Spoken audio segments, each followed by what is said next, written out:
Terceira e última parte. 3 de junho de 2020, 20 horas e 26 minutos. O segundo áudio deu 1 hora, 8 minutos, 16 segundos.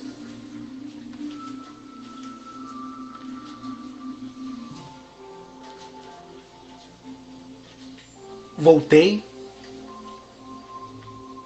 apresentei meu armamento, prestei conta, preenchi um relatório, fui mandado para Brasília, vim com a Força Aérea na época de Brasília até a base de Lagoa Santa, em Minas Gerais, próximo a Confins. Cheguei até a casa do meu padrinho, contei tudo para ele, ele ficou muito temeroso.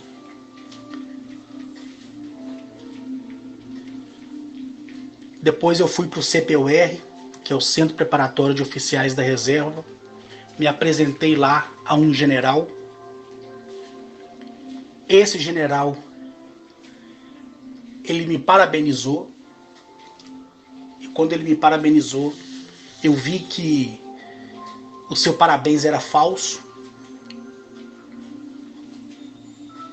Eu comecei a tomar uma série de vacinas.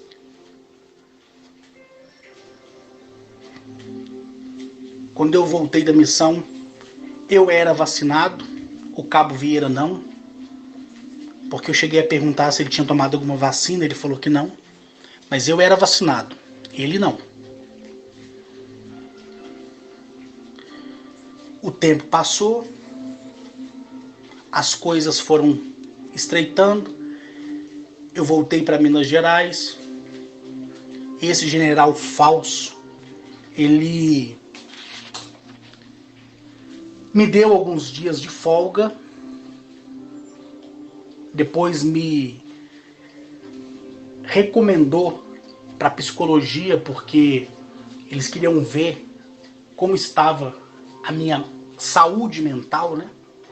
Devido à operação que eu participei. E nós estávamos já em 2001, janeiro de 2001, né? Se eu não me engano. Eu me reuni com os mesmos alunos e amigos, entre aspas, né? Por isso que a amizade não existe. Para mim não existe. Por isso que eu classifico a pessoa como amigo de primeira classe, amigo, colega de primeira classe, colega de segunda classe, colega de terceira classe. Por isso, né? Então esses amigos, eu tenho que usar esse termo porque eu estou me referindo ao meu passado. Eu não tinha clareza e nem a sabedoria que hoje eu tenho. E ali nós nos reunimos, né, em um bar muito famoso lá no bairro Santa Mônica, conhecido como Bar do Zé Gato, perto do antigo final do 1207B, que fazia Santa Mônica Betânia. A gente reuniu ali, o pessoal tomava, né, bebida alcoólica, eu tomava só suco mesmo. E houve uma desavença, né? Houve uma briga lá no bar. E o bar ele era aberto, né? As mesas ficavam pro lado de fora, numa área de lazer bem grande e arvorizada. E porrada aqui, porrada ali, porrada aqui, porrada ali, porrada aqui, porrada ali. Alguns dos meus amigos militares entrou no meio da porrada, saiu batendo todo mundo. Eu me afastei, né? Através de uma forma misteriosa, encostou lá 3 veraneios da Rotam, 2 Opala Comodoro e 3 motocicletas 125 da Honda, aquelas antigonas que a polícia andava. Na época, a pintura da viatura era branca e cinza, né? Branco e chumbo do meu estado. Aquelas veraneios da Rotam, que causavam medo em todo mundo, parou. Os policiais, né, desembarcaram da viatura com o seu revólver 38. Na época a polícia não usava nem pistola .380, era o 38 mesmo. E deu um balacobaco, um sacode em todo mundo. E como a gente estava com corte militar, né? Todo mundo olhava pra gente e sabia que a gente era militar. O sargento e o subtenente, eles disseram assim, olha, quem for militar fica desse lado e quem for civil desse lado aqui.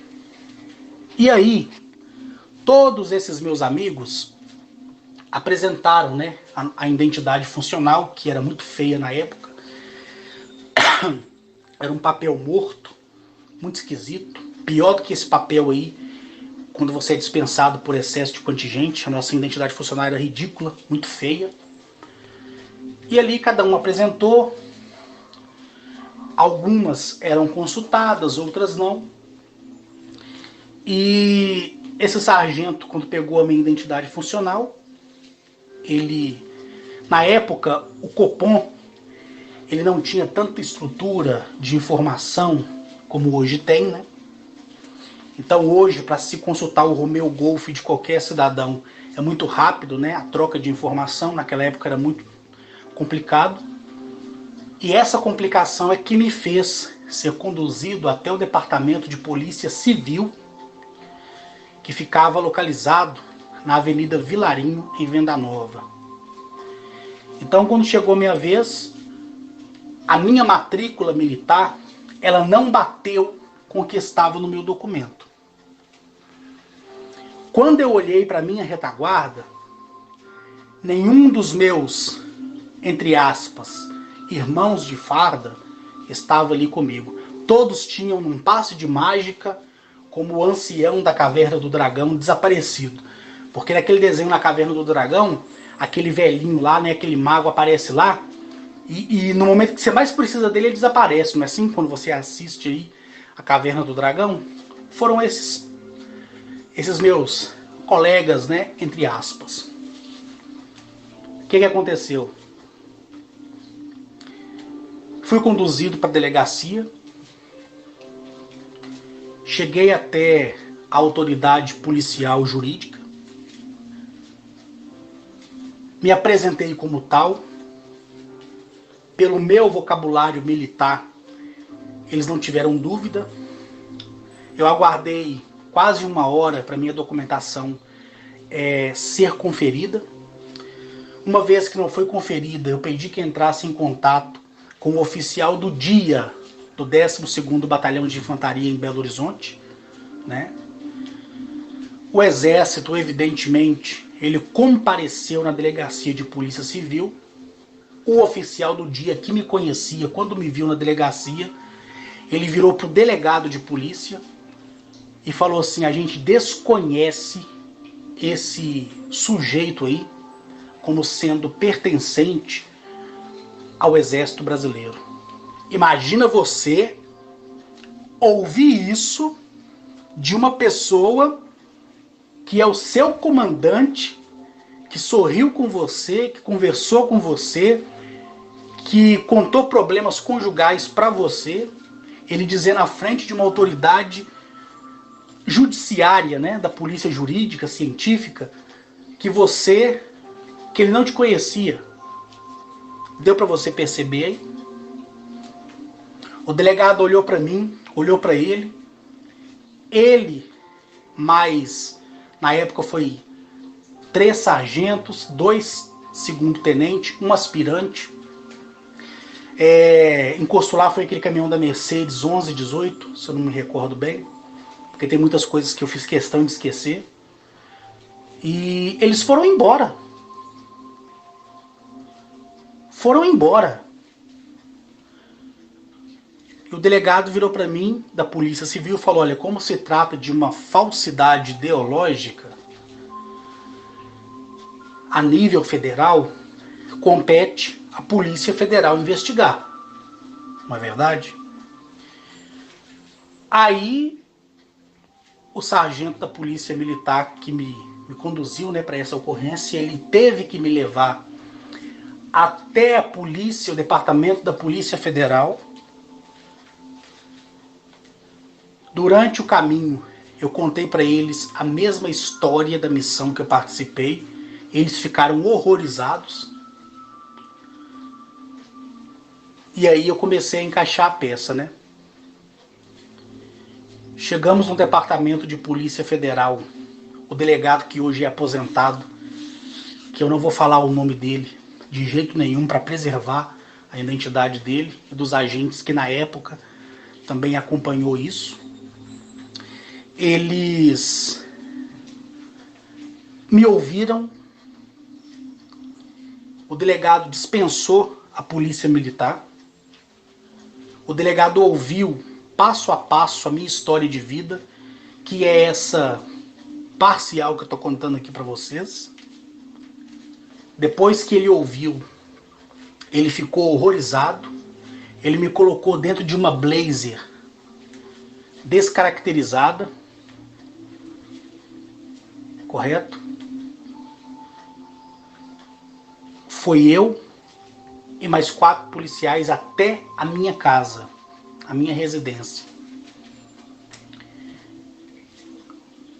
Antes de chegar na minha residência, eu virei pro delegado, falei com ele assim: doutor, eu não fumo, mas eu coloco uma guimba de cigarro em cima da porta. Por quê? Porque toda vez que eu chego, eu olho pelo vidro, se a guimba estiver no chão, é porque alguém, né, entrou na minha casa. Então, como ninguém tinha esse conhecimento, se alguém entrasse e saísse, né, inclusive se meu padrinho, ele entrasse e saísse, depois eu ia falar: ó, padre, por que você entrou dentro da minha casa? Mas não entrei não, entrou sim. Aí ele teria que admitir, não é verdade? Porque eu pagava o aluguel, não é verdade? Então, lá como depois meu padrinho fez tudo independente, eu entrei pelo meu portão. Já tinha explicado ao delegado, quando o delegado olhou pelo vidro, que era transparente, né? Ele viu a guimba de cigarro no chão e falou assim: a guimba tá lá no chão. Aí eu quebrei o vidro com o meu cotovelo. O delegado olhou mais um pouco e nós chamamos um chaveiro. O chaveiro foi lá em casa. Quando ele chegou, ele falou: olha, aqui eu já posso ver que a sua fechadura foi forçada e não foi com chave, foi com micha. Aí o chaveiro foi lá, com 2 grampos lá, abriu a minha porta, a guimba estava no chão. Eu mostrei onde é que ela ficava, eu coloquei no lugar, nós fechamos a porta, quando eu abri ela caía, então realmente alguém esteve lá. E a casa estava impecável, tudo no lugar, não tinha nada revirado. Só que quando eu fui na gaveta da estante, naquela época as pessoas usavam muito estante, né? Hoje em dia é bancada com painel para televisão, né? Mas naquela época era estante. Quando nós chegamos assim, que eu fui olhar as minhas fitas VHS, que comprovava, né, o meu treinamento militar da época. Inclusive, lá em Juiz de Fora, com esse encontro que eu tive com o pessoal lá, eu mostrei um pedaço desse vídeo e o pessoal me viu no vídeo, como eu era novinho, né? O Murilo viu, o Alan, o Alex viu, todo mundo viu, né? O vídeo antigo, que pela filmagem eles viram que era a partir de uma fita VHS mesmo. E ali, cadê as minhas fitas? Cadê os meus álbuns de fotografia? Tinha tudo sido furtado. Quando eu fui debaixo do colchão, onde eu guardava o demonstrativo de pagamento, né, que a gente recebia, não tinha nada. Tudo foi subtraído. Inclusive a arma, que era uma pistola .9mm, que pertencia ao próprio exército, mas tinha sido deixada comigo, né? Quando o delegado se deparou com isso, ele só colocou a mão no meu ombro assim e falou comigo assim: olha, eu acredito em tudo que você me disse. Tudo. Então por isso que eu não vou te denunciar ao Ministério Público, porque eu acredito. E ele pediu que eu tomasse muito cuidado, né? O meu mundo caiu. O meu mundo caiu. A minha cabeça ia lá na lua e voltava. Eu fiquei cego no momento. Naquela noite, quando eu dormi, eu coloquei a cadeira apoiada, né, na maçaneta da porta. Assim não tinha como ninguém entrar. Eu fiquei assim, apavorado. Eu não tinha para onde escapar. No dia seguinte, eu fiquei mais ansioso ainda. Esperei da segunda-feira, né? Quando foi na segunda-feira, eu fui até a minha agência bancária do Banco do Brasil, onde eu recebia meu salário. O gerente me conhecia. Quando eu cheguei lá, o gerente me olhou com um olho arregalado de jeito que ele nunca tinha me olhado na vida. Nunca. Ele me olhou com medo. Então deduzi que além de mim tinha alguma pessoa ali, ou tinha ido uma pessoa ali, ou estava uma pessoa ali monitorando ele. Eu cheguei e pedi o relatório da minha conta, que a gente chama hoje de extrato, né? Extrato bancário. Naquela época não era tão fácil assim você adquirir o extrato bancário. E justamente para poder te roubar, o banco te roubar, tinha dificuldade na impressão do extrato bancário, né? Então, ele só me entregou um cheque. E o que tinha nesse cheque? Nesse cheque tinha o valor que eu tinha na minha conta corrente do Banco do Brasil e o valor que eu tinha na minha conta poupança no Banco do Brasil. Pelo menos isso eles me devolveram. E quando eu perguntei por que ele estava fazendo aquilo, o gerente, com o cheque na mão, nominal a mim, ele disse que não me conhecia, que aquele cheque tinha sido deixado ali para mim e que era para eu sair do banco, senão ele ia chamar a polícia. Então eu peguei o cheque, depositei na Caixa Econômica Federal, ele foi compensado. Na época demorava 4 dias para compensar, hoje é muito mais rápido. E eu fiquei assim, meu mundo desabou, né? Meu mundo desabou. Eu não tinha arma para me defender. Eu só esperava a minha defesa em Deus, mas depois eu soube que ele nunca existiu. Pelo menos para mim ele nunca existiu. Então você que é cristão e está me ouvindo, eu te respeito por você acreditar, mas eu sou ateu, tá? Então naquela época eu, sabe, o meu emocional, a minha estrutura, ela desabou toda. Entendeu? O exército havia me expulsado e ainda teve a coragem de colocar que eu fui dispensado por excesso de contingente. Então quando o exército me expulsou, o Brasil também me expulsou. Na primeira férias que eu tive como porteiro, eu fui no consulado americano e pedi asilo. E quando eu contei isso para uma moça chamada Nicole, no consulado americano, todos lá riram de mim. Está entendendo? Então, eu adotei o Brasil como meu inimigo número 1. Número 1. Número 1. Quando os meus colegas da Polícia Militar do Estado de Minas Gerais souberam disso, eles não podiam testemunhar ao meu favor, né? Um colega de primeira classe da Polícia Militar do Estado de Minas Gerais, que trabalhou 29 anos na Rotan, ele me deu de presente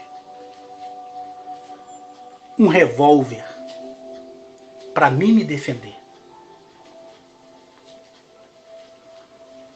Ele me deu esse revólver. Me deu o telefone dele, na época a gente usava telefone com tecnologia TDMA, né? Que era aqueles famosos tijolão. Ele falou comigo assim: Carlos, a hora que o senhor precisar é só fazer uma única ligação, que eu baixo as viaturas tudo aqui. Onde o senhor estiver. E eu estou te dando essa arma para você se proteger.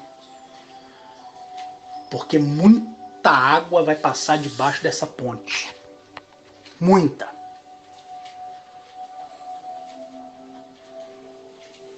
Por quê?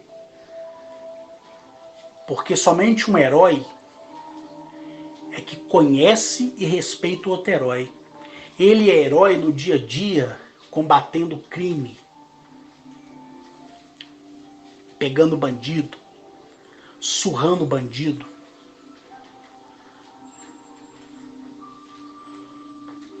Certo?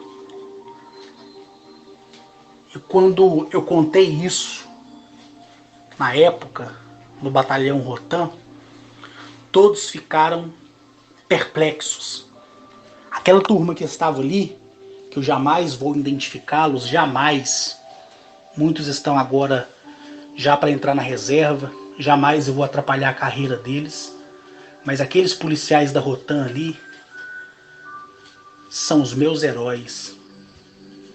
Da Ronda Tática Metropolitana. Se eu fosse do estado de São Paulo, eu tenho certeza que os policiais da Rota me dariam o mesmo apoio.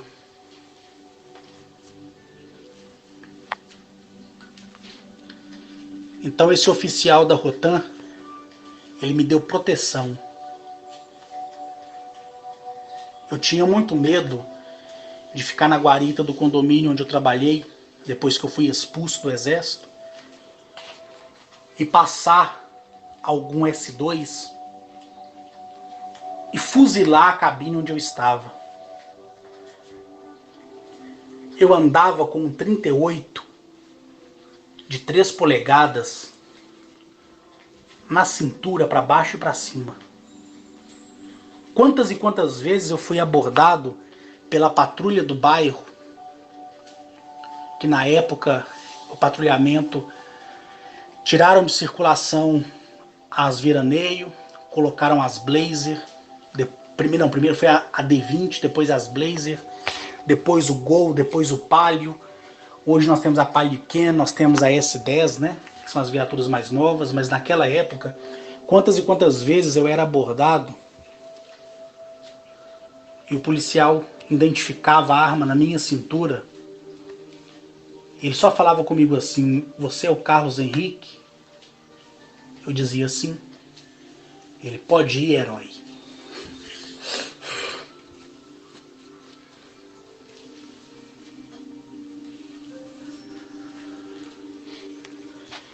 Entenderam?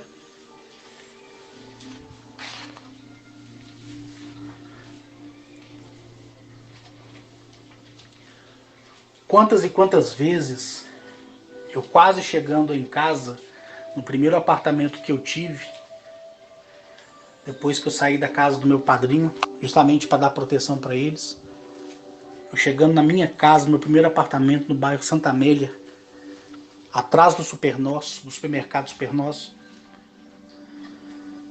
vinha de encontro comigo assim, aquelas Blazer da Rotan, e eles olhavam para mim assim e falavam comigo, e falavam com o soldado: seu soldado, tá vendo esse cidadão aí? Isso aí é herói, ó. Eu nunca tinha visto um policial na minha vida.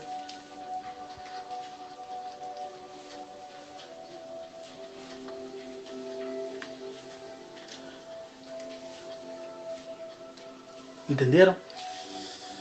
Então falar de mim é muito fácil. Mas fazer o que eu fiz, ninguém faz. Criticar o meu contato extraterrestre é muito fácil. Mas eu não tenho culpa de ter sido escolhido e você não. Entendeu?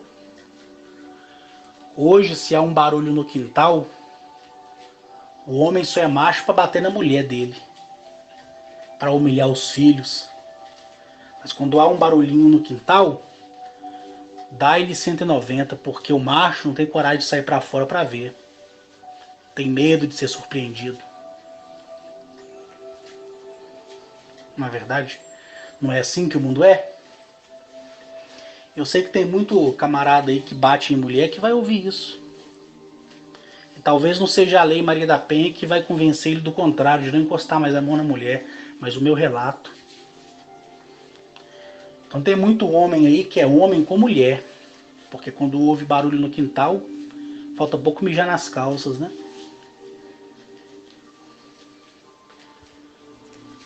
Eu coloquei em prática tudo que eu aprendi como paraquedista, como guerreiro de selva. Tá para nascer um homem no mundo. Tá para nascer qualquer um no mundo que vai me convencer do contrário, daquilo que eu sou e daquilo que eu representei um dia para essa nação chamada Brasil. Eu fico olhando as pessoas discutir política, eu fico vendo as pessoas quererem mudar os políticos, né, nas eleições. No passado, em 2013, 2014, eu vi as pessoas pedindo, né, que os militares voltassem para as ruas.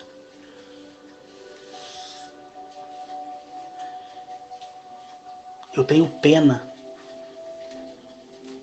dessas pessoas, porque são pessoas humildes, honestas, pessoas que querem um país melhor,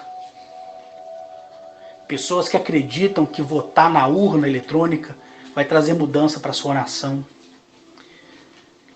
A única ferramenta que eu tenho para te oferecer é dizer que você é o seu próprio milagre e que a sua dificuldade ela serve para o seu bem. Olha as dificuldades que eu passei, serviram para o meu bem. Eu fui perseguido. Eu tinha medo de andar próximo a prédios e ter medo de um outro caçador estar me olhando. Eu fiquei numa paranoia só.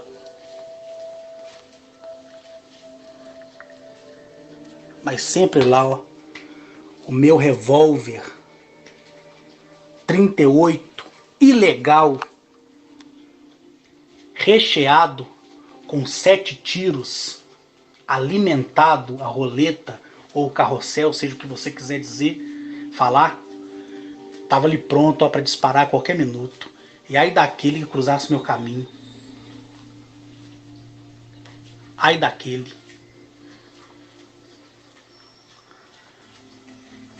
Né?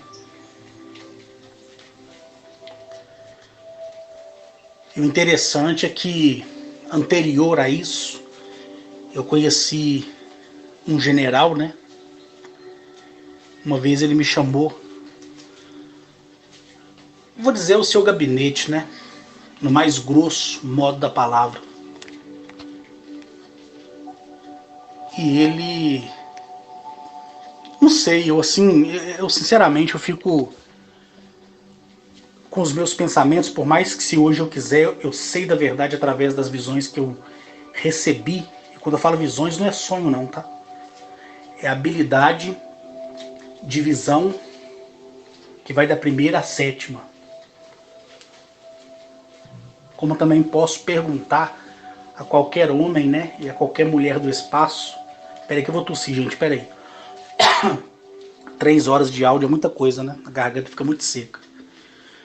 Eu tenho minhas dúvidas em relação ao que eu vou falar aqui, porque eu até cheguei a comentar muitos áudios atrás que esse general, ele virou para mim e ele disse assim: você acredita em Deus?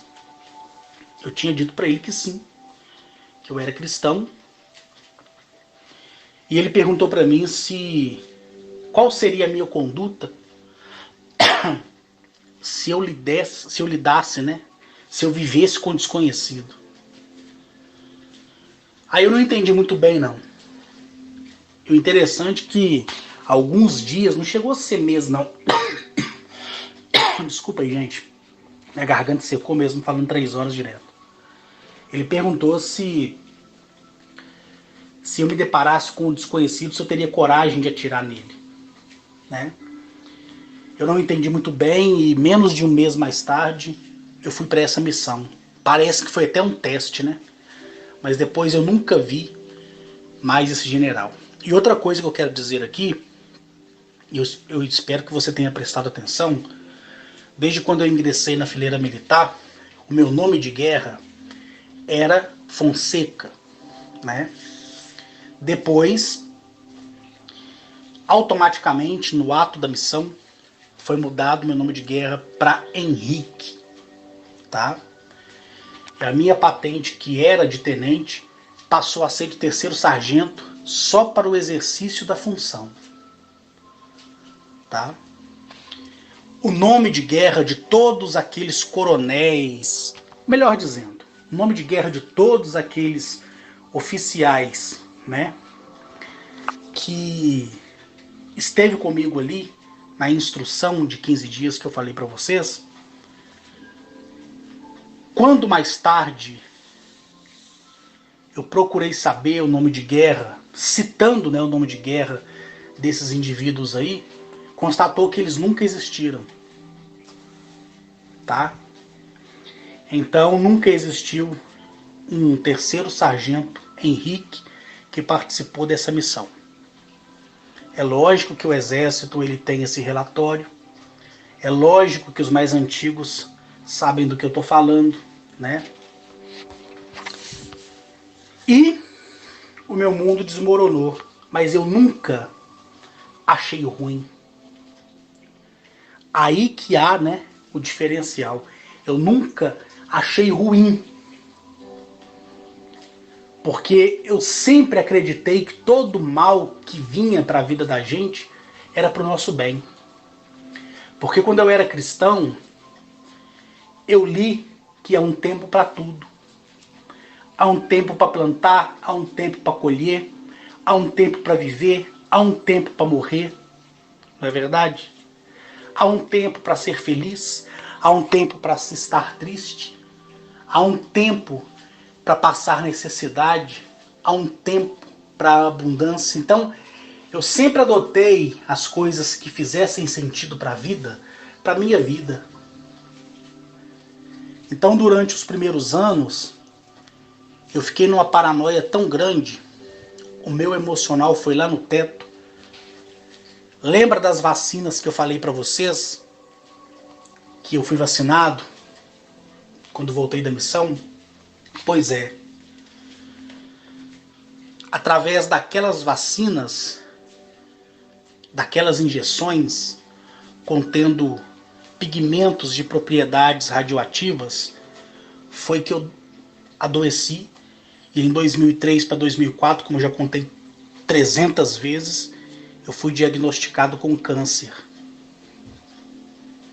O que eles fizeram comigo, eles fizeram também com aquele presidente que nós não tivemos, chamado Enéas, que de uma forma misteriosa adoeceu da noite para o dia.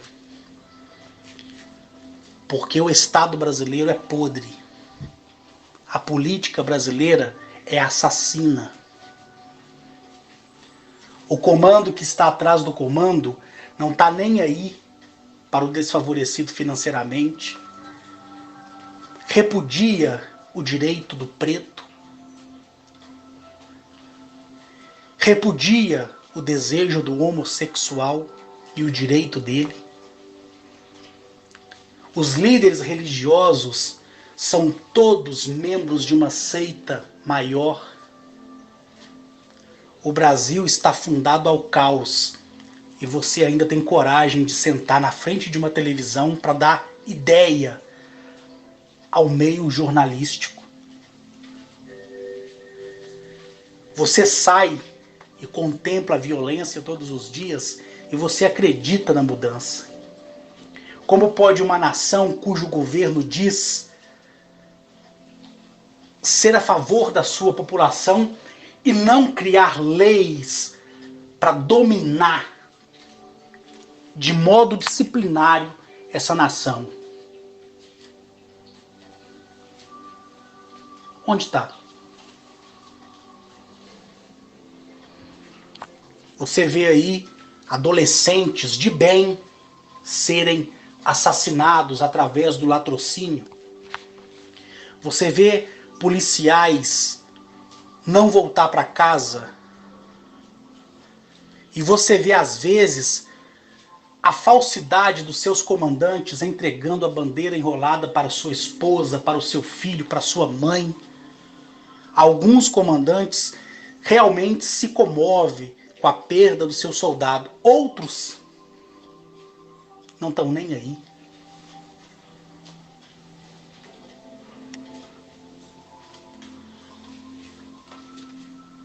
Quando você vai no Congresso Nacional, você não vê nenhum projeto de lei ser a favor nosso. Todos são contra. E ninguém fala isso. E quem falar sobre isso estando lá dentro, eu parabenizo. E se quiser o meu abraço, terá.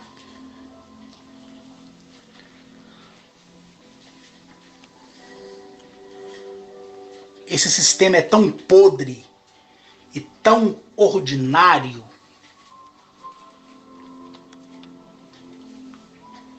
que um belo dia, eu ainda doente, mas sem saber que eu estava doente, foi em 2003, eu estava lá na rua de casa e passou uma moto com 2 indivíduos. A moto passou pela minha rua, voltou. Na hora que ela veio de novo, eu saquei o revólver 38 e disparei 7 vezes. Matei os 2 indivíduos em cima da moto.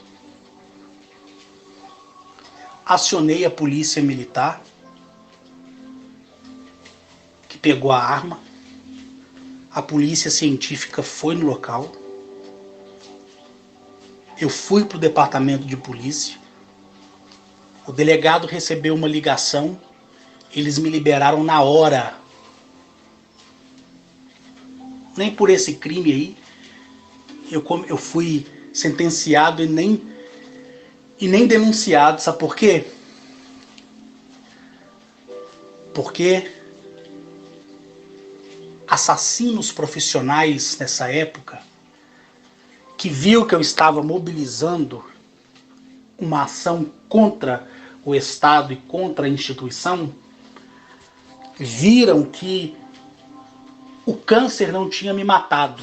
Então eles queriam me matar de outra forma. Então, para o sistema foi uma morte que nunca existiu. São indivíduos que nunca existiu e ninguém mais se fala do assunto. Quando o Eduardo Campos, se candidatou à presidência do país, o avião dele caiu de uma forma misteriosa. Nunca mais ninguém falou nada. Quando o Juscelino Kubitschek se acidentou e faleceu, ninguém nunca falou mais nada sobre isso. Quando Tancredo Neves foi assassinado e ficou alguns dias, inclusive, morto no hospital, e a gente só recebia, até engasguei, a gente só recebia notícias falsas e boletins falsos, mas ele já estava morto, ninguém nunca levou nada pela frente.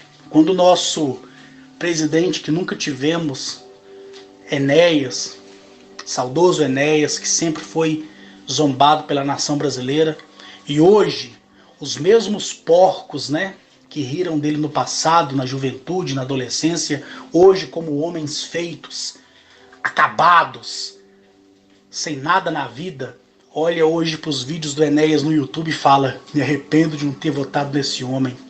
Falsos. mesquinhos, medíocres.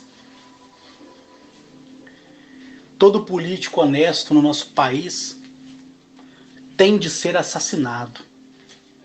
Os corruptos apodrecem na nossa política e nós nos contentamos com o arroz, o feijão, a salada, o pão francês de cada dia, o salário mínimo,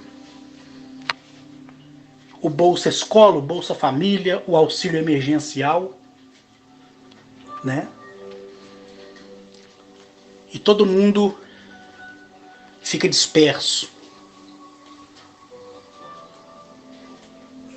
Uma vez eu vi uma pessoa dizer uma coisa e é verdade.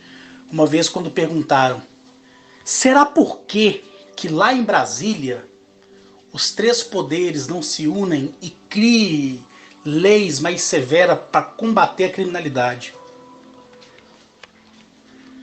Aí a pessoa respondeu da seguinte forma: como pode um bandido atirar na própria testa? Como pode? Ninguém vai fazer isso, né? Ou seja, o retrato da corrupção e da ladruagem da nossa nação está lá no Congresso. Você acha que eles vão criar leis que eles mesmos podem ser punidos por ela mesma? Para encontrar uma safra de pessoas honestas para ocupar o lugar desses bandidos lá? Não vai ter tempo, não vai dar tempo. Né? Então, no passado, no meu presente, no meu futuro, eu sempre vou ter dó da pessoa que me insulta sem ao menos ter me conhecido. Da pessoa que zomba de mim sem ao menos ter olhado nos meus olhos. Você que está me ouvindo aí, você no meu lugar, passando tudo que eu passei, responda para mim. Quem seria você? Até que ponto você conseguiria viver? Diga para mim. Diga para mim.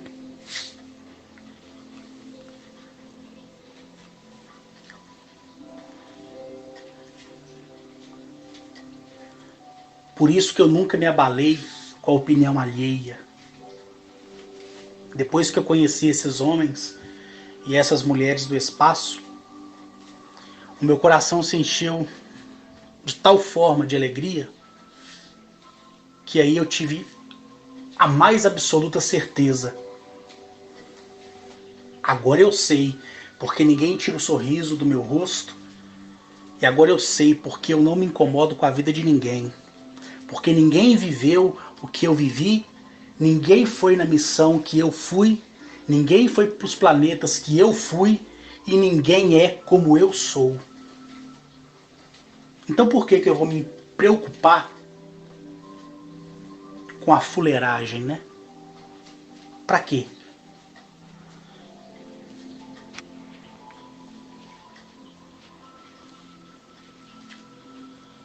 O Tenente Fonseca é herói da nação, mas não reconhecido.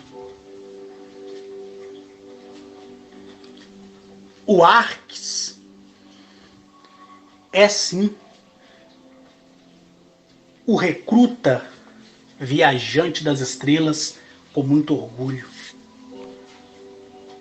E tudo que eu aprendi com eles, eu tenho transmitido de uma forma boa.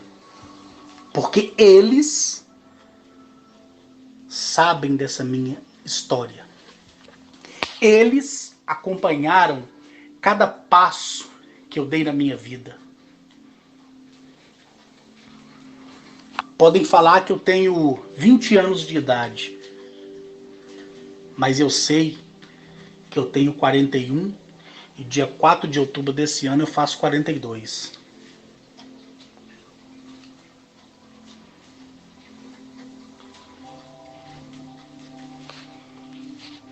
Ser expulso do exército me fez ser porteiro. Ser porteiro me levou a enfrentar filas de casa lotérica para pagar contas, coisa que todo homem tem obrigação de fazer. E ao pagar a conta, eu a primeira vez joguei na Mega Sena, a primeira vez, no primeiro dia, pagando uma conta. A moça, atendente, virou para mim e disse assim: faz um jogo. Eu perguntei para ela como é que fazia. Ela disse assim: marca só 6 dezenas e aposta aqui. Eu apostei e ganhei.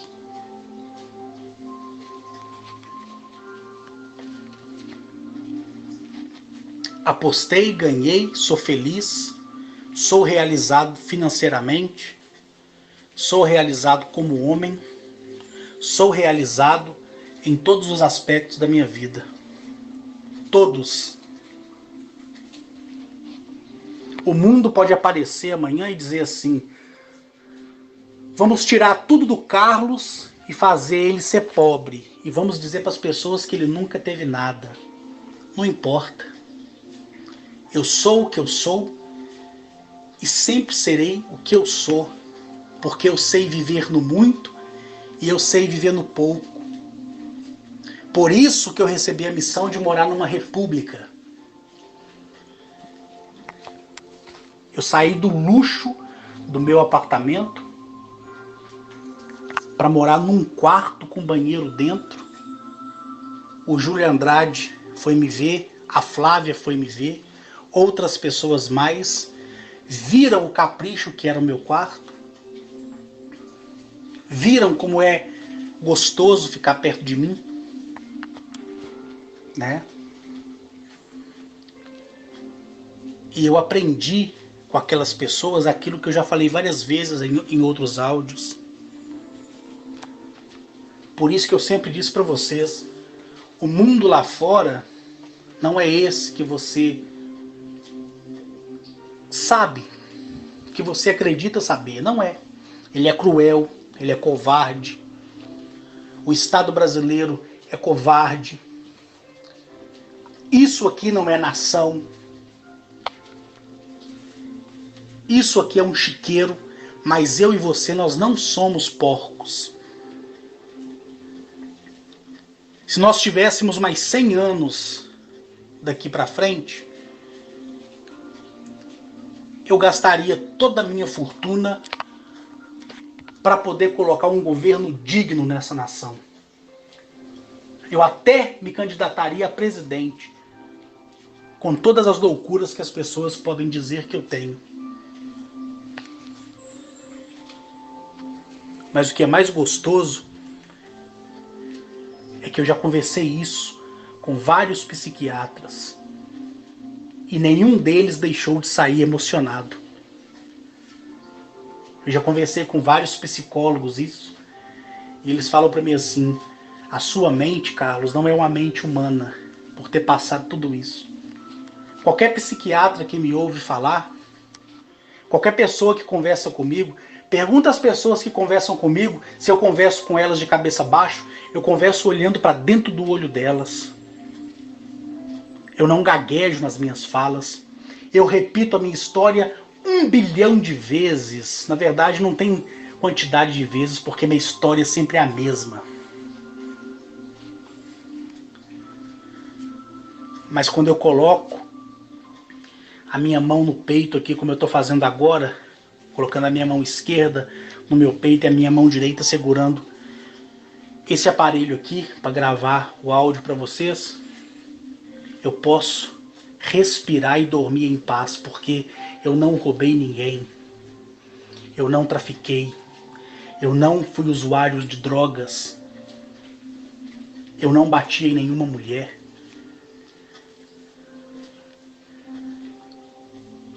Eu posso bater a mão no meu peito e dizer: eu não sou santo e nunca serei. Eu posso admitir 999 defeitos. Mas a primeira e única qualidade que eu tenho é de não falar mentira. É de não ser hipócrita. Qualquer homem no meu lugar que tivesse vivido o que eu vivi, Jamais deixaria ir a público essa história.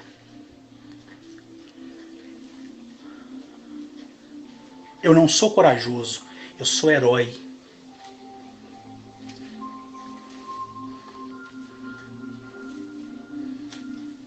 Eu não sou um capitão, eu sou mais do que um general.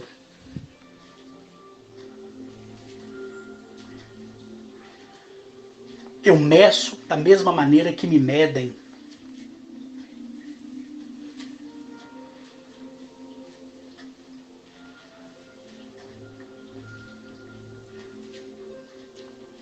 Se for para desafiar o mundo,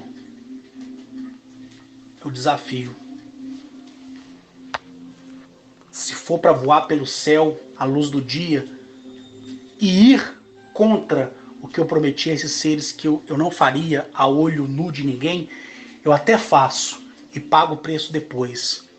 Mas eu nunca fiquei envergonhado. Nunca vai aparecer uma mulher e vai dizer: aquele homem ali me bateu. Nunca vai aparecer alguém e vai falar: aquele homem ali me roubou. Nunca vai aparecer nenhum filho da puta e dizer: aquele ali me pediu dinheiro. A minha vida é limpa.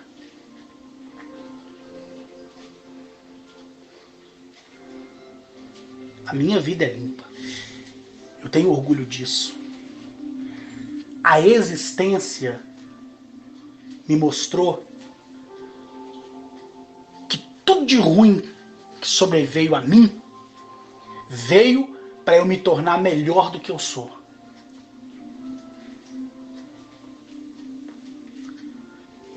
Melhor do que eu sou. Eu olho uma pessoa sem casa, como eu falei esses dias pro Eli Batista, eu quero ir lá e comprar casa para a pessoa. Tem um casal que eu sou apaixonado por ele, como muitos por aí. E eu quero e vou dar uma casa para esse casal. Vou. E ninguém vai me impedir. Falta só 4 pessoas da minha lista de contatos para eu ajudar. Os outros todos eu já ajudei. Falta só esses 4. E esse casal que não conta no meio dos 4 porque é uma pessoa diferente. Vou.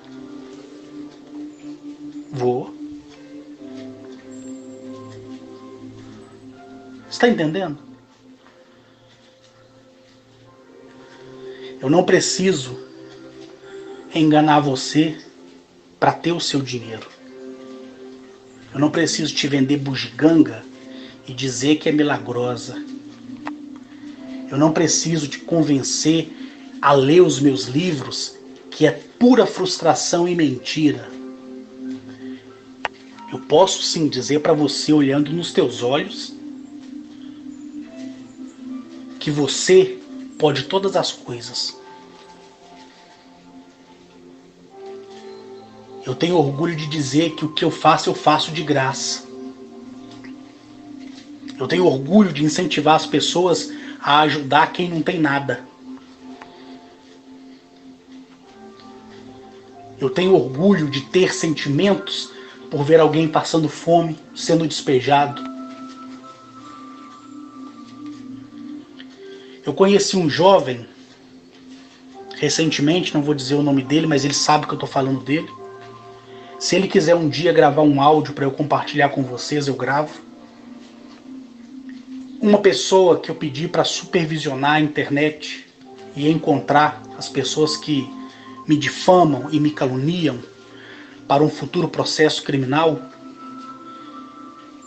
me foi mandado os prints dessa pessoa que eu pago mensalmente para fazer isso por mim, porque eu não tenho tempo.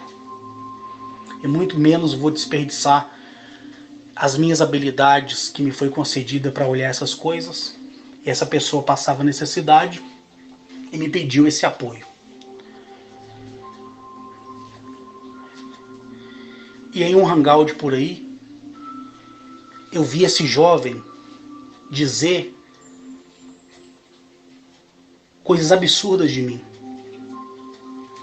Ele dizia que eu era pilantra.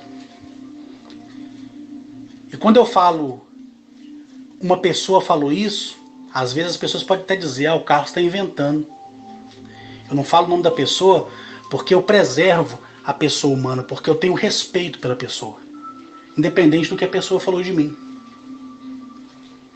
E esse jovem, eu recebi os prints dessa pessoa, que é paga para fazer isso para mim. Ele me chamando de pilantra, me chamando de safado, me chamando de sem vergonha. Depois ele foi no inbox no Facebook, não com o nome que ele estava lá naquele chat, mas com o nome dele verdadeiro, e me deu um oi. Eu relacionei as duas pessoas e falei, olha, eu respondi ele com educação, ele sabe muito bem disso. Eu falei, o que você quer comigo? Porque eu recebi o print de um hangout de você me difamando e aqui você está me elogiando.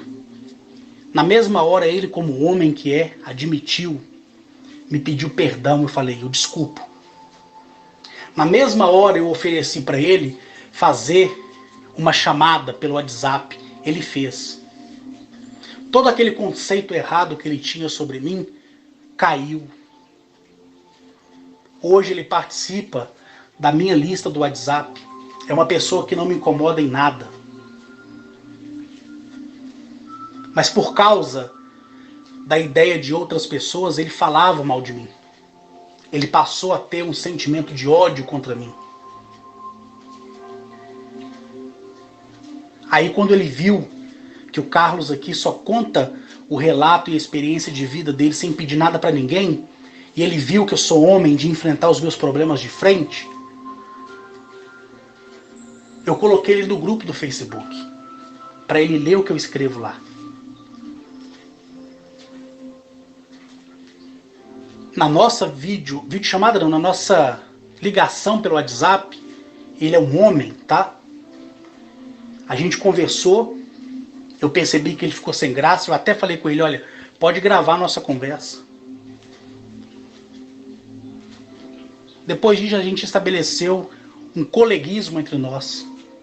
E quantos outros aí falam mal de mim? Sem ao menos me conhecer?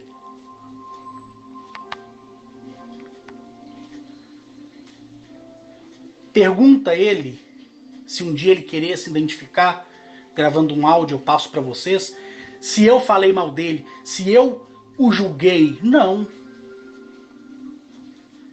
Pergunta se ele me vê falando mal dos outros. Não. Por quê? Porque eu sei quem eu sou. E eu julgo da maneira que me julgam.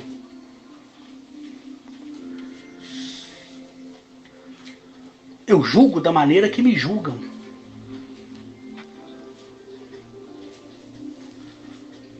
Né? Então, eu sempre uso, né, aquela frase, né, que é corriqueira e é de fato até a nível de zombaria, né? Que eu sempre digo, né? Meu nome é Raimundo e foda-se o mundo, né?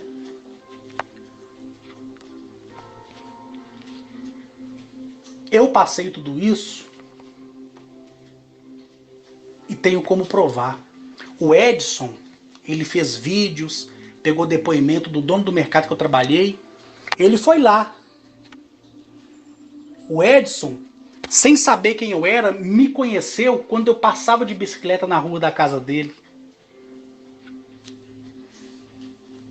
Ou seja, se a minha vida fosse uma mentira, eu seria envergonhado. E teria ido lá e o Soélio teria dito assim, olha, eu não conheço esse sujeito não. Tanto é que o próprio Edson afirmou que amigos dele do exército, por saberem de mim, me indicou os vídeos do YouTube para ele. E olha que eu nunca pedi para ninguém me indicar para ninguém, né? O mundo vai me conhecer pelo que eu sou e não pelo que eu tenho. Porque tudo que eu tenho, eu já entreguei para aquele que foi enviado para cuidar das minhas coisas, do meu patrimônio, de tudo. Para justamente eu ficar invisível aos olhos dos interesseiros. Não é verdade? E isso é bom. Porque não anula quem eu sou. Não anula. Só me enriquece cada vez mais por aquilo e para aquilo que eu represento a mim mesmo.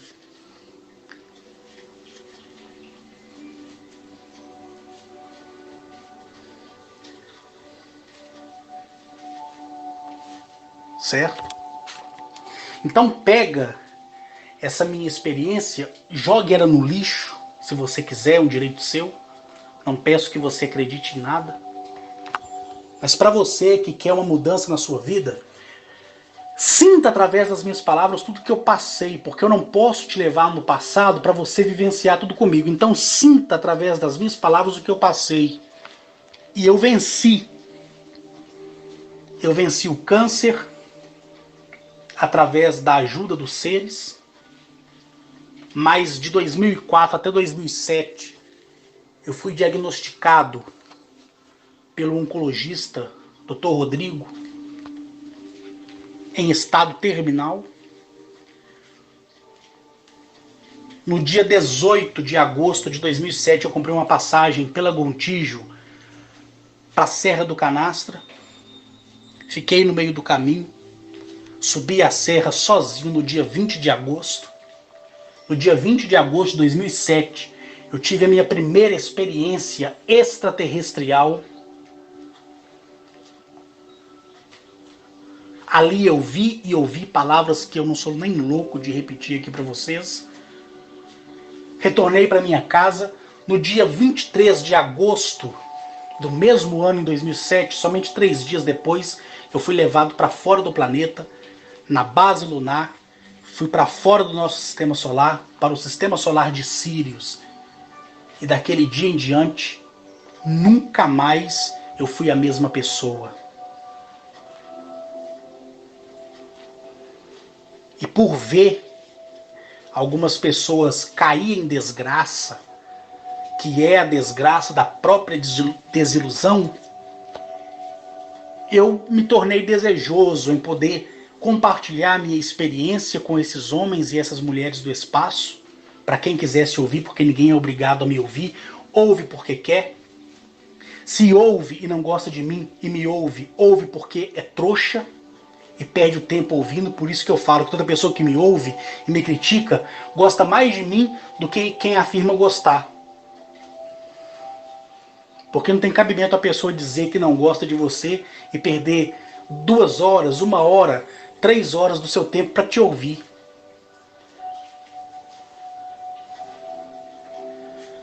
Né? Mas a pessoa manifesta aquele sentimento de raiva, é porque tem inveja por ver que eu venci e ela não. Né?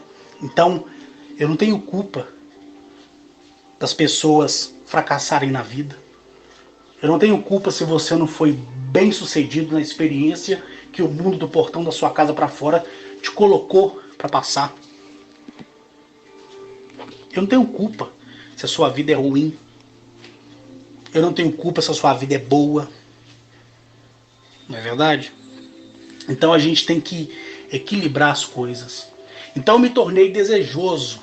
E na época eu falei na federação, até na presença de Arnetoliel lá no planeta Arcturus, eu falei com ele, Arnetoliel, eu tenho desejo em falar. Ele ainda perguntou para mim, você tem certeza? Tu tem certeza? Aí, em 2016, eu caí na besteira de aceitar aquilo que foi a minha vontade de falar. Falei além da conta. Pessoas sem mesmo me conhecer somente pelo hangout de falar mesmo, passaram a me criticar. Um grupo aí, que algumas pessoas conhecem muito bem, quando souberam que eu morava numa república, se afastaram de mim porque acharam que eu era mentiroso. Ou seja, a minha obrigação era falar tudo, né? Até o tamanho do meu pinto, né?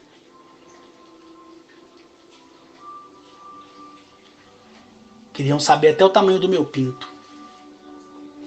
E aí o Júlio Andrade foi na República, porque fazia parte desse grupo. Chegou lá, viu a minha transparência. Quando ele voltou e falou para essas pessoas, fique calma, que o Carlos realmente é aquilo que ele fala. Sabe o que as pessoas disseram? Ah, o Carlos te enganou. Aí o grupo foi dividido, né? E daí o pessoal falando mal de mim. Eu venci. E onde eles estão? Quem admite, sabe que são pessoas frustradas. E que me ouve no canal do Rodolfo. E fazem comentários me elogiando. E são falsos. As únicas pessoas que sobraram e que eu considero como colegas que estão caminhando para a primeira classe, são colegas de segunda classe, é a Graça Pimentel, que tem o seu trabalho, a sua agenda, eu tenho a minha, o Júlio Andrade e a Flávia. Pergunta se eu chorei quando as outras pessoas viraram as costas para mim. Pergunta se eu deixei de comer. Pergunta se eu deixei de dormir. Nunca. Pra quê? Quem sabe quem eu sou eu. Não é verdade? Quem sabe quem eu sou eu. Depois, alguns meses, né, mais tarde, a Graça Pimentel estava em meditação e ela ouviu em audível voz a voz de Agnachete falar com ela. Depois disso, quando ela ouviu a voz de Agnachete e ela me reportou e ficou alegre demais, ela sabia que ela tinha amizade com um homem, não com um moleque. O Júlio e a Flávia, quando foram lá na República, foram na casa de um homem, não na casa de um moleque. Eu abri o meu saldo bancário e mostrei pro Júlio. Ele ficou perplexo. Eu quis mostrar a Flávia, me parece que eu até mostrei, mas ela não quis ver. Né? Por quê? Porque a verdade, quando é falada, é para poucos ouvir. Se eu fosse mentiroso, como muitos são aí, você pode ter certeza que o meu canal no YouTube, ele estaria hoje com 500 mil inscritos. Cada visualização de vídeo daria 10 mil, 12 mil visualizações. E eu viveria de YouTube. Não é verdade? Mas não. Desde o começo eu falei, não se inscrevam no meu canal e não precisa dar joinha, nem compartilhe os meus vídeos. Quem sabe disso sabe. E ainda nos dias de hoje, ainda tem pessoas ainda que deixam se bambear, né? Eu gravei um vídeo mostrando algumas coisas do exército, coisa que eu ganhei de um general que eu tenho ele como um colega de primeira classe. Foi ele que me mostrou os vídeos do ET de Varginha. Eu jamais vou falar quem é ele. Ele me deu 2 lembrancinhas, eu compartilhei com as pessoas.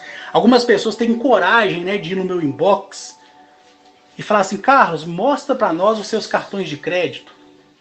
Eu mostrei só um, que mesmo assim eu uso na modalidade de débito, que eu não gosto de crédito. Mostrei somente um cartão de uma das contas que eu tenho. O pessoal que viu o vídeo ficou encantado, falou, poxa, Carlos, eu nunca pensei isso. Mas há 1 ano e meio atrás eu prometi às pessoas que um dia mostraria qualquer coisinha do exército, porque eu não faço questão nem de lembrar que o exército existe. Sinceramente. Não faço nem questão de lembrar. E aí aproveitei, peguei um cartão de crédito meu, mostrei, né? As pessoas me parabenizaram pelo show de simplicidade que eu dei, porque eu sou assim mesmo. Quem me conhece me vê de bermuda, tectel, chinelo. Se for para usar chinelo, uma cor sim, uma cor não, eu uso, porque quem dita a moda sou eu. Se eu quiser andar com um tênis de uma cor e outro de outra, igual um retardado eu ando, porque quem dita a moda sou eu. E a vida é assim. E eu não me preocupo com quem não gosta de mim. E nem me preocupo com quem gosta de mim. E os meus amigos psiquiatras, que me convidam para churrasco, mesmo eu não comendo carne na casa deles, eu vou lá, sento, a gente bate papo, a gente ri, a gente... Depois todo mundo diverte. Carlos, mostra para nós aqui sua habilidade. Mostro. Como se eu fosse um ilusionista, né?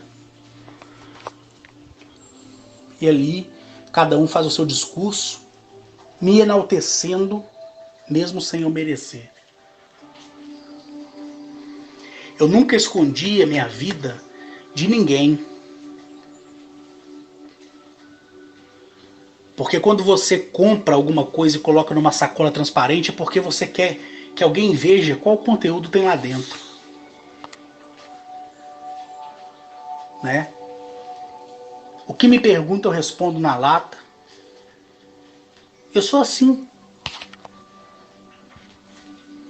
E isso incomoda todo mundo.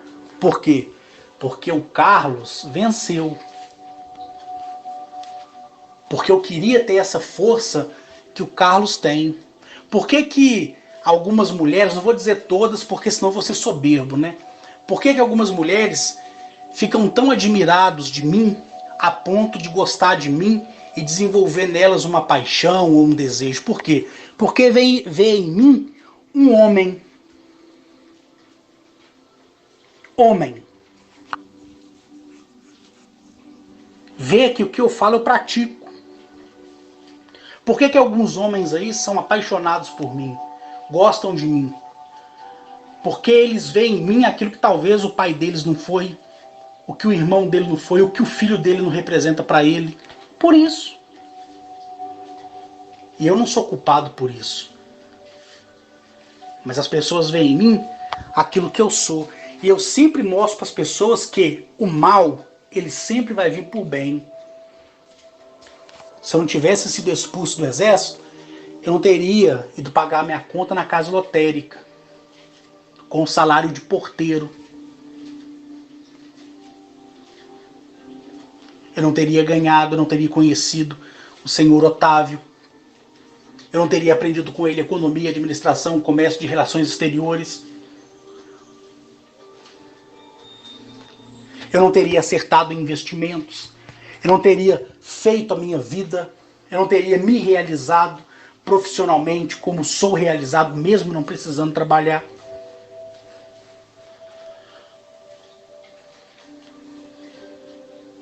Eu não estaria me compadecendo pelas pessoas que passam fome, que são despejadas, que não têm casa. Eu não teria alimentado tantos vagabundos como alimentei. Tantos pilantras, aí sim usa-se o termo pilantras, como alimentei com o meu dinheiro, e me arrependo muito disso. Me arrependo muito. E não foi só um, não, foram muitos. Né? Fora aqueles que se aproximaram de mim com interesse financeiro e quebraram a cara. Quebraram a cara. Entenderam? Então a vida tem que ser assim, feita de verdade, de transparência, doa quem doer. Doa quem doer.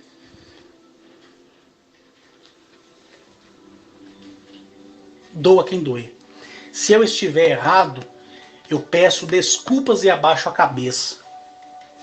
Se eu estiver certo, tá para nascer qualquer liderança nesse mundo que me faça calar a boca.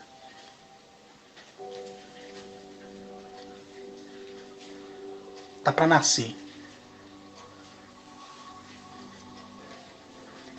tá pra nascer. Um cara que vai entrar dentro da minha casa, me ameaçar e sair vivo. Tá pra nascer. Então, as pessoas têm que conhecer que no meio de cada tempestade, porque toda tempestade ela assopra muito forte. E o assopro da tempestade arremessa telhado, arremessa placas para longe. Não é verdade? Para longe. O arremesso da tempestade arremessa as coisas para longe, mas para arremessar ela precisa estragar. E quando ela estraga, é porque ela quer que você reveja a sua estrutura, a sua fundação. Porque não tem como começar uma reforma sem antes avaliar a fundação da casa. Então, se a tempestade arrancou seu telhado, é porque você deve reavaliar a sua estrutura. Ver onde você erra, ver onde você é falso, ver onde você rouba, ver onde você engana as pessoas. Né? É aí que você tem que olhar. E aí você vai entender que nem toda nuvem escura no céu é uma tempestade. Ou seja, nem todo problema vai ser uma merda na sua vida. Porque na minha vida, nenhum problema foi ruim. Todos serviram para que eu estivesse aqui hoje, falando para quem quisesse ouvir. E o meu maior orgulho é que eu faço isso sem cobrar ninguém. Não é? Você não precisa me dar 10% do seu salário para me ouvir. Você não precisa que eu passe um envelope para você depositar dinheiro. Você não precisa disso. E você me ouve de graça. E tem pessoas que eu nem nunca vi, vem no meu inbox e fala: Carlos, eu nunca vi um homem na minha vida como você, cara. Eu nunca vi um homem falar de alienígenas e trazer instruções que você traz, como você traz. Que bom que você gosta de mim. Mas vai gostar até quando? Porque eu quero e sou o poço de decepções. E quero continuar sendo. Para você nunca se espelhar em mim com idolatria. O filho do Leandro Gomes perguntou para ele assim: pai, é verdade se a gente colocar o dedo na boca do Carlos ele morde? Mordo. Mordo. E aí cabe o Leandro, que é pai dessa criança, explicar para ele qual que é o significado disso. Qual que é o significado disso? Né? É trocentas e trocentas mensagens no meu inbox de pessoas que gostam, pessoas que não gostam. Carlos, os seus áudios mudaram a minha vida. Que bom. Até quando mudou sua vida? Até o momento de você encontrar a primeira dificuldade e voltar para trás? Porque não tem como voltar para frente, né? Então volta para trás. Da mesma forma que não tem como descer para cima nem subir para baixo, né? Então, eu nunca gostei de elogio por isso. Porque eu odeio. Ai, Carlos. Mas que palavra forte. Sim, eu odeio quando eu encontro pessoas balão. O homem balão, né? O homem balão é aquele que um dia tá cheio de esperança, no outro dia tá cheio de frustração. É igual balão de festa. Só é bonito quando enche. Passou alguns dias, começa a esvaziar. Aí começa a resmungar, resmungar, resmungar, resmungar, resmungar. Com muitos eu tive paciência até hoje, não porque eu quis, foi porque me pediram para ter. Eu vi que essas pessoas mudaram. Entendeu?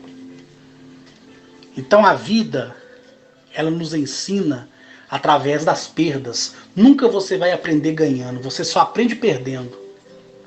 Quando você era criança e teve infância, não sei se eu vou alcançar todos aqui, porque a maioria hoje em dia não tem infância, porque é só internet, celular, notebook, videogame. Quando a gente jogava bolinha de gude, você jogava e tinha sempre ali um companheiro que era bom, que rapelava todas as outras bolinhas. E quem ficava de fora é como num jogo de cartas, de truco, né? Você sempre vê a carta do oponente e você pode rodar a mesa e ver a carta de todo oponente. Mas quando você senta para jogar o baralho, ou quando você pega a bolinha para arremessar na cabeça do outro para dar o teco, né? Você fica com medo, porque você já não sabe ver a carta que está na mão do seu adversário. Porque enquanto você está pro lado de fora, você é o maior palpiteiro que existe. Tosse, gesticula, mas quando você está no jogo, você vira um frango. Não é verdade? Você vira uma moça. Com perdão às moças que são mais macho do que muitos machos por aí, né? Aí você vira uma franguinha. Aí quando o seu parceiro te dá o sinal, e seu parceiro é a existência, te dá o sinal para você tomar todos os tentos do seu adversário, trucando ele até valer tudo, você vira um verdadeiro borra-bosta. Por quê? Porque é bonito quando a gente está de fora. É bonito enquanto eu estou ouvindo o Carlos, olha que maravilha. Ai, como é gostoso ouvir esse Carlos. Ai, que tesão que me dá na voz do Carlos. Ai, como eu queria o Carlos aqui na minha cama. Ai, como o Carlos é gostoso. Ai, como o Carlos fala bem, que maravilha. Mas e viver o que eu falo, você está vivendo? Praticar o que eu falo, você está praticando? Na maioria das vezes, não. Na maioria das vezes, não. Né? Então, não seja somente aquele palpiteiro que sabe da carta de todo mundo e se acha o dono do baralho. Seja aquele que está na mesa para jogar o baralho. E quando a existência te dá um sinal, seja grato. Quando a existência te mostrar a vontade dela, seja grato. Quando a existência dizer que você tem que trilhar por aquele caminho, seja grato. Quando você vê uma máquina alien descer do céu à terra e dali sair aquele ser e te convidar, não pense que é seu inimigo. Aceite. Não aquele ser alienígena como salvador da sua vida, como as igrejas pregam por aí, que você deve aceitar Jesus como salvador da sua vida. Não é isso. Veja eles como pessoas. Trate eles como homens e não senhores da sua vida. Se você me ouve e gosta de mim, me trate como homem. Não me trate como seu amigo, não me trate como seu colega, não me trate como o seu pastor, o seu bispo, o seu padre, o seu caralho a quatro. Não faça isso, porque a decepção vai ser grande.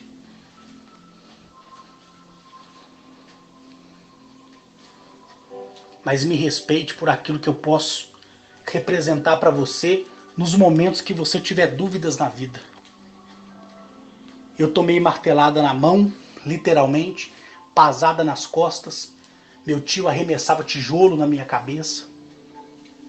Eu pedalava de bicicleta. Eu andava a pé panfletando o mercado. Eu sempre na escola fui um aluno disciplinar, bem disciplinado, bem inteligente. Na fileira militar, fui destaque. Se não fosse, não teriam me mandado para essa missão. Mandaram porque confiaram ou porque estava fazendo um teste para alguma coisa maior. Mas eu venci. Eu não bato na sua porta para te pedir nem sequer uma canequinha de açúcar. Mas se eu precisasse, eu pediria para morar na tua casa. E em troca eu lavaria a tua roupa, arrumaria a tua casa e daria manutenção no teu quintal. Só por um prato de comida. Mas você não ia ver minha cara estampada nas câmeras de uma casa lotérica assaltando. Tá entendendo? Você ia me ver com uma enxada na mão, capinando para adquirir o meu próprio sustento. Como uma pessoa maravilhosa que eu conheço aí, chamado Marcelo, faz. E se eu não soubesse aquele ofício, eu ia aprender. Para pelo menos colocar a comida na minha boca. Porque um homem, ele age assim. Um homem, ele não estrupa ninguém. Ele não mija no dinheiro de ninguém. Ele não trata ninguém com falta de respeito. Eu sou grosso, burro e ignorante assim, porque a vida me fez assim, eu sou assim, eu nasci assim, eu não posso mudar para te agradar. Porque se eu pudesse, eu mudaria para agradar a mim mesmo. Porque às vezes nem eu mesmo me suporto. De tão chato que eu sou. Mas quando eu lembro do rosto de Aguinachete, Atilio, Arnetoliel, Zamaniel, Cariabá, Acar, Mereconoabe e todos os outros Caru, eu sei que quando eu estou muito aborrecido, basta eu dizer, quero e eu vou para as estrelas. E lá eu sou recondicionado a uma nova perspectiva da vida. Ou, em outra hora, quando o ser vem a mim como vem dioturnamente, para me trazer energia, eles olham para mim, ou ele olha para mim e diz, nunca esqueça daquilo que nós te ensinamos. E aí, eu me esbaldo em todas as minhas fraquezas, me esbaldo em todas as minhas decepções, e eu vejo que realmente eu sou merecedor de estar onde estou. Eu sou merecedor das contas bancárias que eu tenho, eu sou merecedor do carro que eu dirijo, eu sou merecedor dos apartamentos que eu tenho, dos galpões que eu tenho, das casas que eu tenho, das fazendas que eu tenho. Eu sou merecedor de tudo. Porque eu lutei para isso. Eu lutei para isso. E quando você luta, você cai. Quando você cai, você levanta. Mas se você for fraco, você vai ficar sempre no chão. E sempre vai vir um para pisar na sua cabeça. E não vai ter o Carlos lá para te estender a mão, não. Pelo contrário, se eu estiver no chão, eu vou passar aí por cima. Porque a minha pisada, o meu pisão vai servir de consolo para você acordar e ver o quão você é capaz de realizar todos os seus feitos para a vida. Vamos parar, gente, de hipocrisia, vamos parar de adoração, vamos parar de achismo, de mesmismo, vamos parar de olhar para algo e achar que ali está a nossa salvação e esquecer de olhar para nós mesmos. Eu venço e venci porque eu sempre olhei para mim. Sempre. Mas como um fanático religioso na época,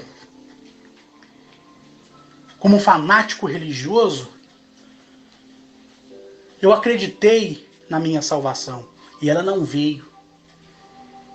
Ela veio de Sírios. Eu toquei nos braços deles.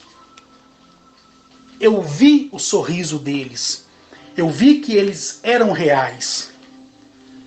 Eu perguntei pelo Deus bíblico, pelo Jesus bíblico, pelo Espírito Santo, e todos me deram a mesma resposta.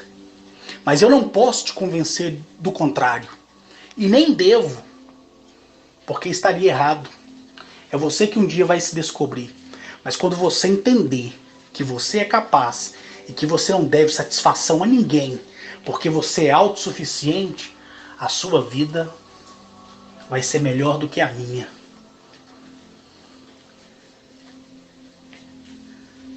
Se eu tiver 1 bilhão na minha conta, eu quero que você tenha 2. Se eu tiver 10, eu quero que você tenha 20, 30, 40. Sabe por quê? Porque os meus dias estão abreviados. Em 2036 eu vou embora, a escolha própria. Talvez você vai ficar. E vai experimentar todas as coisas e ver de camarote que realmente aqueles que respeitam a natureza e vivem por ela e fazem por merecer a amizade dela, esses escapará. Você pode ter certeza disso. Isso aqui não é pregação alienígena, não. Isso aqui é realidade que nenhum líder religioso vai te falar. Ele pode te dizer um dia a verdade se você for chegado a ele. Se ao invés de dar 10%, você der 20, 30, 50% do seu salário. Mas se o dia que você quiser ouvir a verdade, você pode ter certeza que você vai me encontrar no YouTube afora. Você vai me encontrar dentro de um avião. Você vai me encontrar dentro de um hotel. Até dentro de um hotel você vai me encontrar. Porque quando eu abrir a porta e sair com a mulher, você vai falar: uai, mas você não é o Carlos? Eu sou eu mesmo. Por que eu vou me esconder? Eu sou livre, desimpedido. Então você pode me encontrar na zona, você pode me encontrar no prostíbulo, você pode me encontrar no motel, no hotel, porque eu sou quem eu sou, onde eu estou. Eu não escondo. Se eu estiver na rua, eu não atravesso do outro lado. Eu não uso a minha camisa para tapar meu rosto. Pelo contrário, eu vou ao seu encontro. E se você me conhecer, você é o Carlos do YouTube, aquele que fala lá no canal do Rodolfo. Você é aquele louco lá? Sim. E a pessoa vai dizer: eu sempre fui doido ou doida para dar um abraço nesse louco. E eu vou te dar um abraço e você vai olhar nos meus olhos e vai ver o quão verdadeiro eu sou. Tá entendendo? Porque eu não tenho medo de nada e nem medo de ninguém. E eu não preciso saber que você existe para te desejar o bem, não.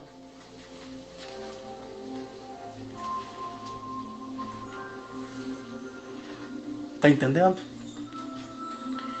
Então hoje, dia 3 de junho, agora são 21 horas e 57 minutos, do dia 3 de junho, eu desejei falar com vocês dessa forma. Eu assumo toda a responsabilidade. Toda.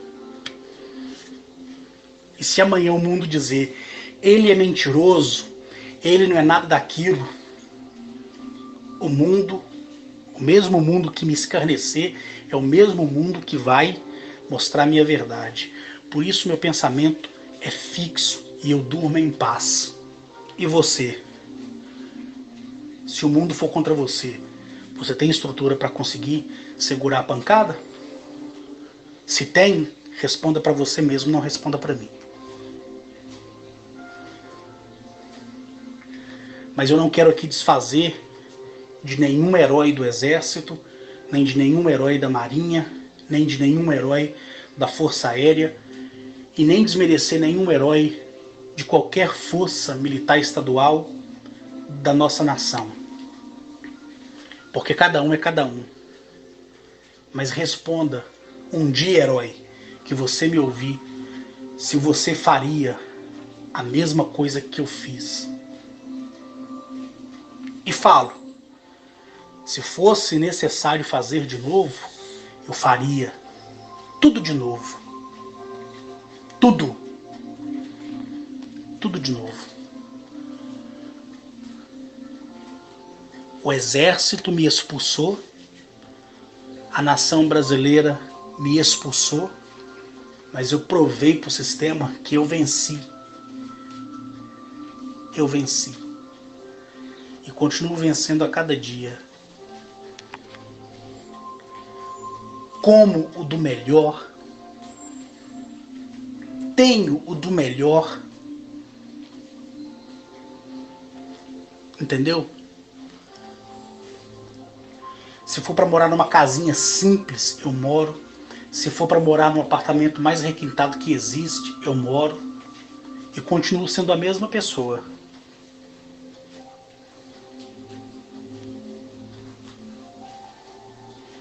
Por isso que, para finalizar o áudio aqui, existe uma frase que ela é tão verdadeira como a palavra que sai da minha boca. Aponte-me e julga-me do que você faz.